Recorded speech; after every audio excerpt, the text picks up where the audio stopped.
É difícil alguém querer optar por ele, por conhecê-lo. O grande problema do ponto é esse. Pouco lido. Aí tem a opção de estudar por um autor que trata do direito civil em um volume, talvez seja pouco. Tem a opção de estudar por um autor que trata em 3 ou 4. E tem esse aqui que trata em 60. Quem vai para 60? Se ele tem 20, 30 disciplinas. Ponce de Miranda é muito citado, mas pouco conhecido. Pouco conhecido, porque as pessoas não mergulham na obra dele.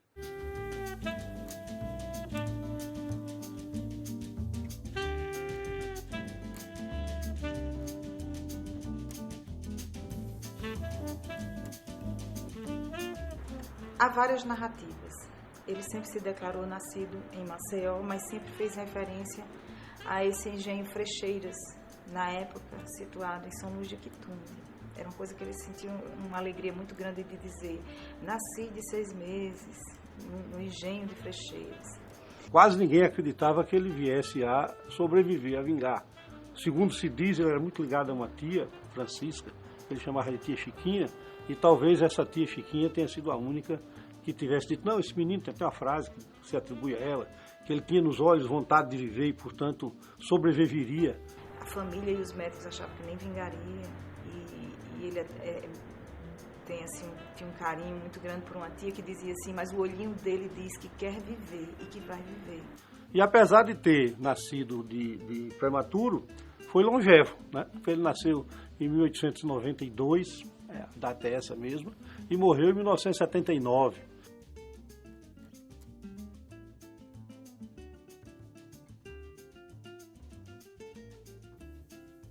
Veio muito criança morar em Maceió e o registro de nascimento dele diz que é em Maceió. Sempre se intitulou o Menino do Mutange, no bairro de Maceió, onde também tinha esse engenho. Então ele seria de Maceió. O curioso é que nesse contexto, quando ele nasceu em 1892, pouco tempo depois da Lei Áurea.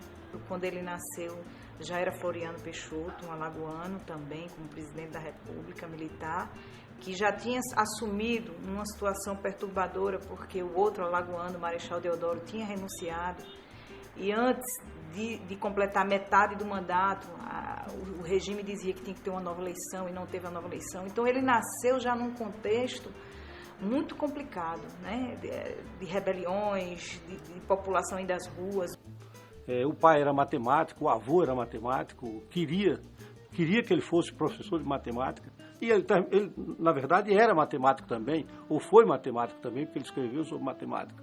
Mas aí ele estava para viajar. O pai já com passagem para Oxford para ele fazer a faculdade de física. Uma tia dá um último conselho e diz: meu filho, se ainda tivéssemos um império, você iria para fora, traria um teorema, que você sempre quis descobrir um teorema, desenvolver o teorema. E aí você conseguiria ser barão de Frecheiras. Mas agora, na República, só tem dinheiro quem é ligado a banqueiro, quem é ligado a político, e político que é ligado a militar. Então, como a gente não preenche nenhum desses requisitos, meu filho, vá ser um jurista, vá ser conhecedor da lei. Eu ia estudar matemática e física na Inglaterra, mas por umas sugestões familiares, eu fui estudar direito no Recife. Tia Chiquinha foi quem o convenceu a não ir e a optar pelo direito. Raramente ele cita a mãe, mas a tia Chiquinha é recorrente na documentação das entrevistas, né? Então, ele, aos 14 anos, ele solicita a matrícula no Recife, pagando 50 mil reais, e vai cursar direito. Eu tenho grande saudade do Recife, imensa saudade. Lá, eu estudei alemão e aperfeiçoei o meu inglês daquele tempo. Lá, eu escrevi o meu primeiro livro com 17 anos.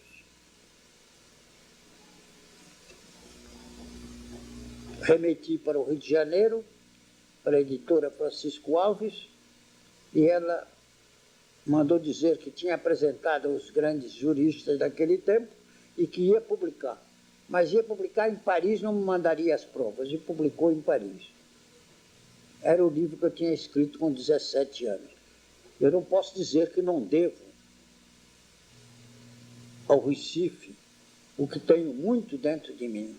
Ele casa com a senhora Maria Beatriz em 1924.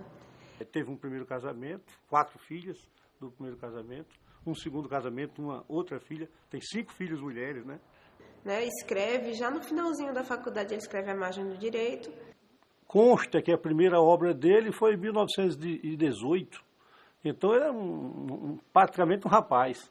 E escreveu A Margem do Direito, que foi o primeiro livro que ele escreveu. E, curiosamente, também ele escreve 3 ou 4 livros, logo em seguida, que são livros de natureza mais filosófica do que jurídica. E são livros que são geniais, nessa idade. Ele se forma em Recife, já em 1911. E aí ele recebe convite para ocupar um cargo aqui num banco, que ele tinha um amigo que era presidente de uma casa bancária. Caixa Mercantil aqui em Maceió, porém ele, conversando com o pai, achou melhor se transferir para o Rio de Janeiro. E ele recusa porque quer tentar a vida lá no Rio de Janeiro, Pediu ao pai que sustentasse ele por 13 meses e lá ele começou a construir a sua carreira como advogado. Ele faz uma matéria, ele escreve um texto para o Jornal do Comércio sobre o Canal do Panamá. Sobre o Panamá. E aí ele nem acreditava que esse texto pudesse ser publicado. E ele é surpreendido com um telefonema, uma cartinha, dizendo que ele compareça ao jornal.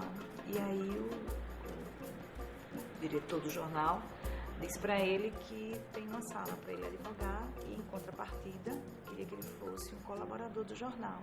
Entre 20 e 30 anos, ele escreveu muito e muito fora do direito, dentro da filosofia. São livros herméticos, difíceis de ler. Eu confesso que não consegui ler a maioria deles. Eu gosto muito de um bem fininho, que até o título é instigante, que é Garra, Mão e Dedo, a respeito da evolução do homem. A garra, o homem ainda animal, a mão, quando se trabalhava manualmente, e o dedo já na era digital. Com esse título ele tenta fazer demonstrar a evolução do ser humano.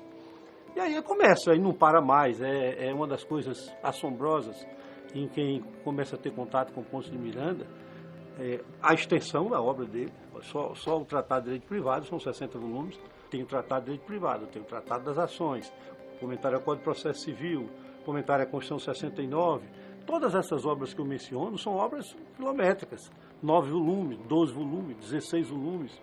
Raramente escreveu obras em um volume só. O grande problema do Ponte é esse. Pouco lido. Ponce de Miranda é muito citado, mas pouco conhecido. Pouco conhecido, porque as pessoas não mergulham na obra dele.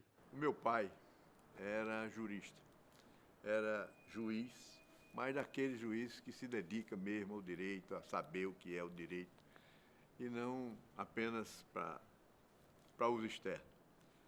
Então, um belo dia ele chegou em casa, eu era aluno do 2º ano de Direito, 1954. Ele chega em casa, ele tinha uma biblioteca excelente, com autores franceses, o que tinha de bom ele tinha. Mas me chegou em casa com um livro na mão, ele era muito fechado, não disse nada, não comentou. Uns 2 dias depois ele chegou para mim, e sim, ele era um homem de uma linguagem muito ponderada. Meu pai, o palavrão que meu pai dizia quando estava empestado, quando não aguentava mais, era peste. Aí isso aí era a correr-se de perto porque ele estava pegando fogo. Mas não era homem de dizer palavrão nem coisa nenhuma. Então, uns 2 dias depois, ele chegou para mim e disse assim: ô Marcos, eu estou lendo um livro aí, que ou esse homem é um gênio, ou é a maior pulha que eu já ouvi na minha vida. Porque era exatamente essa visão diferente de todo mundo do direito. Com o negócio de uns 10 dias, ele chegou e disse: olha, você não vai mais ler nenhum livro desse aqui não. O livro que você vai estudar é esse. E me botou o Ponte Miranda na mão. E ali eu terminei me apaixonando pelo Pontes, né? Trabalhando como advogado, era procurador-geral do Estado, muitos anos, e não tinha tempo nenhum para fazer isso. Comecei a ensinando o Pontes, mas quando os alunos iam estudar o Pontes, tinha uma dificuldade enorme. Primeiro por causa da linguagem dele, muito erudita, né? E uma maneira diferente de escrever, não é como os autores comuns. Então era complicado, para você entender, ele precisava aprender a ler o Pontes.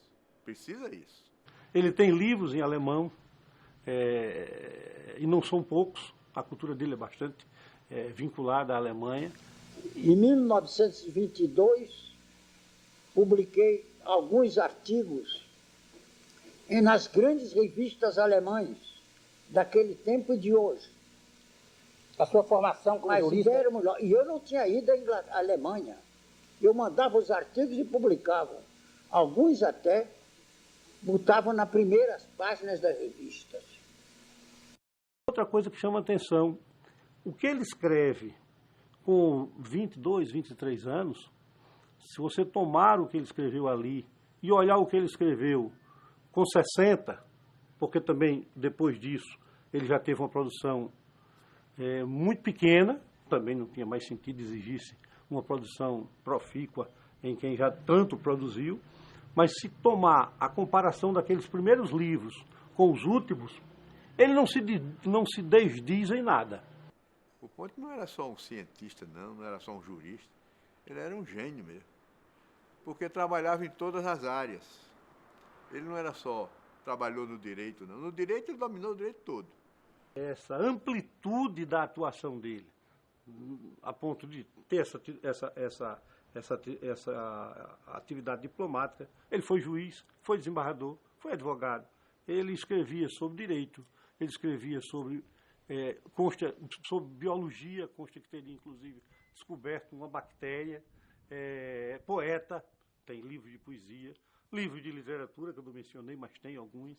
Então ele era realmente multifacetado, parecendo aqueles gênios de um tempo em que era fácil ser gênio, porque ninguém sabia de nada. Ele é nomeado juiz de órfão, depois ele passa a ser desembargador do Tribunal de Apelação e vai ser embaixador do Brasil na Colômbia.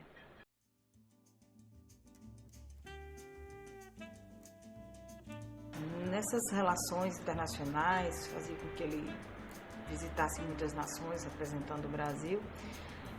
E há relatos que Einstein era radicado nos Estados Unidos, né? Então ele teve a oportunidade de ter contatos com ele.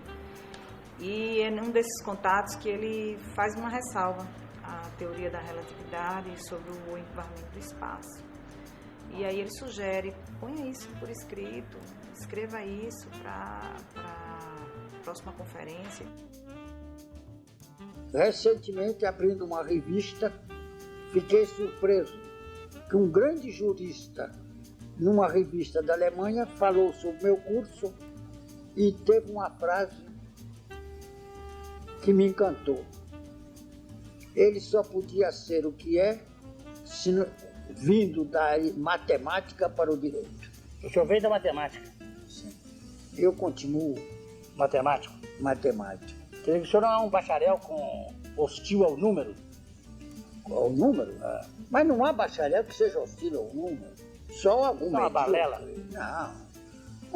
Quem ama o direito tende a amar ciência. Não foi o matemático que os pais queriam ou que a família queria, mas ele trouxe para o direito um raciocínio extremamente matemático. É uma das curiosidades, uma das características do pensamento jurídico do Ponce Miranda, que ele teria aprendido, teria bebido junto aos alemães, que são muito ciosos dessa exatidão dos conceitos. Ele tudo estabelecia, ele via matemática em tudo. A grande vantagem do Ponte é exatamente isso. Ele criou um sistema, um paradigma para você pensar o direito. E pensar o caso concreto, porque tem uma grande vantagem. A teoria do Ponte de Miranda é uma teoria que se explica na prática. Em geral, o que o senhor sempre dizer é isso. Não, a teoria na prática é outra. O Ponte de Miranda não é assim. A teoria na prática é a mesma. Dizem que o Ponte de Miranda era positivista. O Ponte de Miranda sabia distinguir as coisas.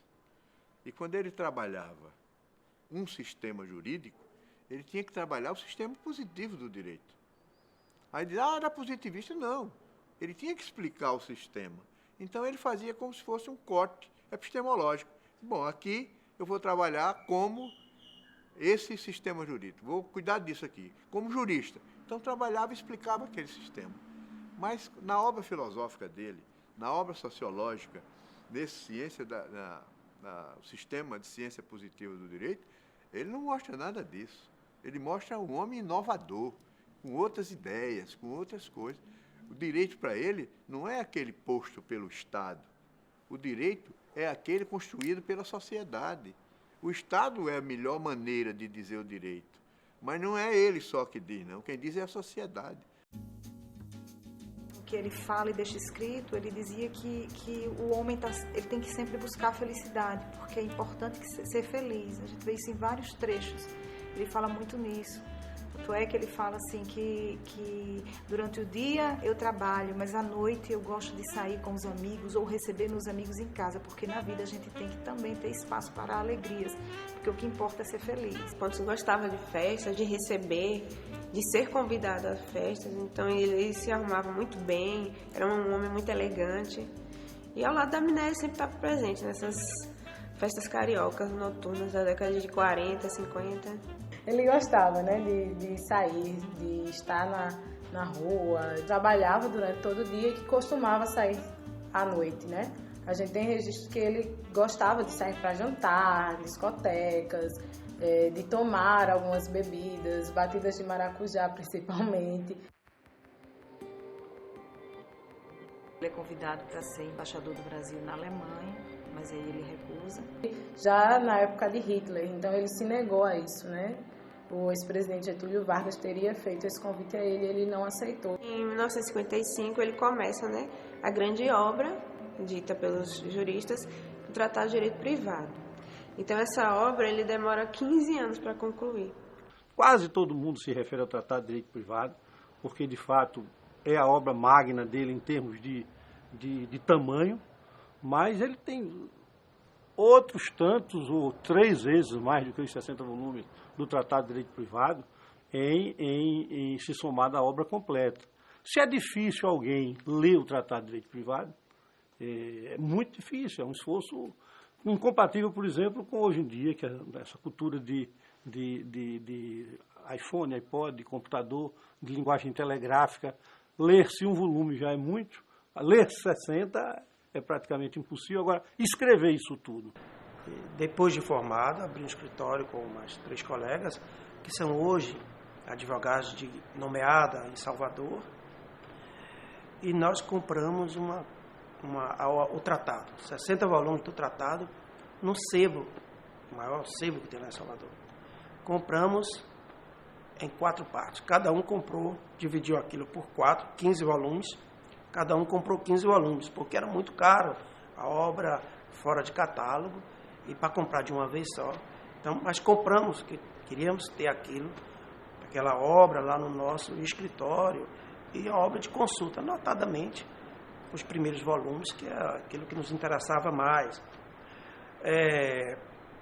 E depois, quando venho para a Justiça do Trabalho, já como magistrado aqui em Alagoas, logo depois tenho essa grata surpresa desse memorial e de encontrar aqui em Alagoas também o estudo, né, do professor Marcos Bernardo de Mello, que é o grande nome, um dos grandes nomes do direito civil brasileiro, mas o maior conhecedor da obra de Pontes de Miranda e o seu maior intérprete. Uma vez na casa dele para pedir um parecer para o Estado de Alagoas, um parecer jurídico.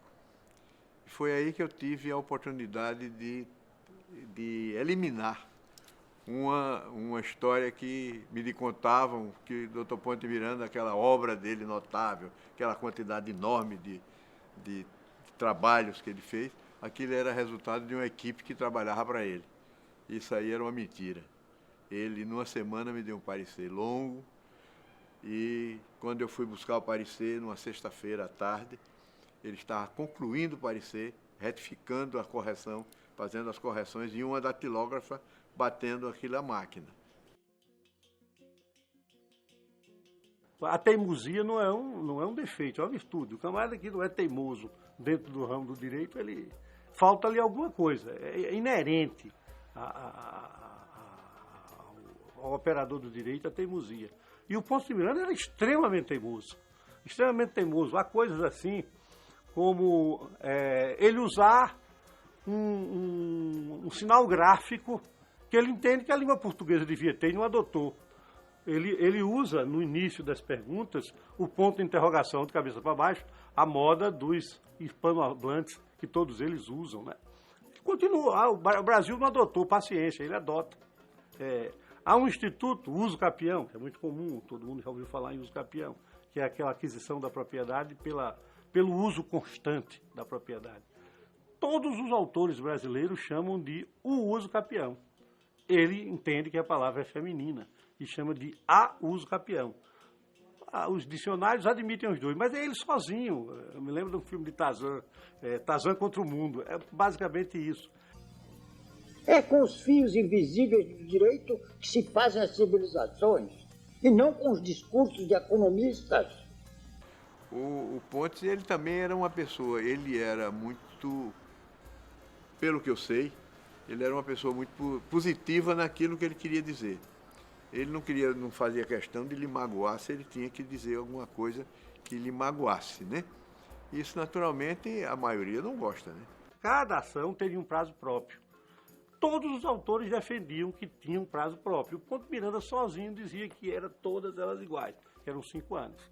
E um autor que eu gosto muito, um baiano que eu estava lendo, ele diz isso e depois diz, olha, eu acho assim, todo mundo acha assim, mas Ponte de Miranda tem uma opinião diferente. É bom considerar o Ponte de Miranda. Ele teve a humildade de dizer isso. E hoje se pacificou o entendimento no sentido da opinião do Ponte de Miranda. Então ele tinha essa teimosia, essa coisa de defender um ponto, a despeito de que todos os outros defendessem outros. Que uma Constituição tem de ser feita por um parlamento, por uma Constituinte. Ele comentou todas as constituições brasileiras, desde a primeira, enquanto vivo esteve. E cada vez fazendo com mais riqueza. É só olhar uma questão até de extensão da obra. Enquanto o comentário da Constituição de, digamos, 36 ou 37 tivesse 4 volumes, a de 67 ou 69, que se discute se era uma Constituição ou não, 67 uma, 69 outra, ou 69 e 67, uma emendando a outra, mas sendo a mesma. Aí eram 9 volumes. Então ele sai de 2 volumes para 4, para 9. À medida que ele falava mais sobre direito constitucional, ele se aprofundava mais sobre direito constitucional. Mas, de qualquer modo, o que é essencial é que o povo vote e os constituintes, recebendo esta sugestão do povo, façam uma Constituição, não admitindo que ninguém force a botar uma palavra no texto. Dizia que tinha escrito um livro e que o livro teria sumido. Sumido depois de editado e publicado. Teria a edição inteira desaparecido. Nunca desapareceu. Que gostaria que, uma vez que isso é transmitido, alguém encontre. Porque roubaram de todas as bibliotecas do Brasil, inclusive os 2 exemplares da minha casa. E é um livro que eu não posso refazer, porque era um livro que tinha os testes que eu fiz das grandes personalidades do Brasil. Qual é? Como é que se chama? Método de análise sociopsicológica. Tem um exemplar. É uma medida do que a sociedade põe dentro do indivíduo e que se soma. E eu fiz os testes de grandes personalidades.